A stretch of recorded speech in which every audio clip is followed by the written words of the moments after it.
no spoilers in this part, but is this book worth reading? Well, it depends on you, but if you ask me, then the part I liked the most was when the author took two communities and subtly explained the difference between conservatism and liberalism. Then how does the government function under these ideologies? Which one is better? Not only that, if you want to know how faith works, then this fictional book is amazing. Here a character is developed based on people's faith and beliefs. Then lastly, if a rule or if a law is not making any sense, then do we need to have it? Or if it's causing any harm or trouble to a particular section of society without any proper reason, without any logical reason, then should we have it? So that's the question. Proceeding to the summary. For all those who want to read this book, skip this part because it's full of spoilers. Now, to begin with the story, it starts with the introduction of protagonist and with an account of fighting and killing. Then his tribe is taken to a kingdom, which is Meluha, which is led by King Daksh. There, he is given ambrosia, which is referred to as somras over here. And what happens is that as soon as he takes it, his throat becomes blue, giving him the name Nilkant, which means a person with a blue throat. Now, word spreads that Nilkant has arrived, and people start considering him as the savior because there was this prophecy that as soon as Nilkant will arrive, he will become your savior, he will save you from the evil. So everyone thought that he is the person and he has arrived. Now here, Shivji has been represented as a common person who later becomes Nilkant due to the trust and beliefs of people.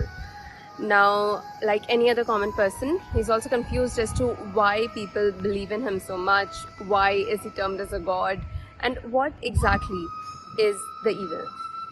Apart from that, we are introduced to his friend, his best friend, Bhadra, and then his habit of smoking marijuana, and a childhood incident that haunts him till date. We are also introduced to Sati, who is the princess of Meluha, and she later becomes the spouse of Shiv after a lot of struggle, because she was termed as Vikarm after that incident of a stillborn child in her past.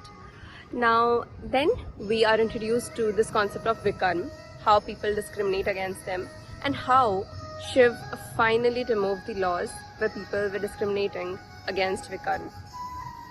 Then the introduction to Nagas, who are considered to be dangerous, and they are believed to have attacked the Somras factory, which led to the destruction of the factory and the death of Shivji's brother come friend Brihaspati.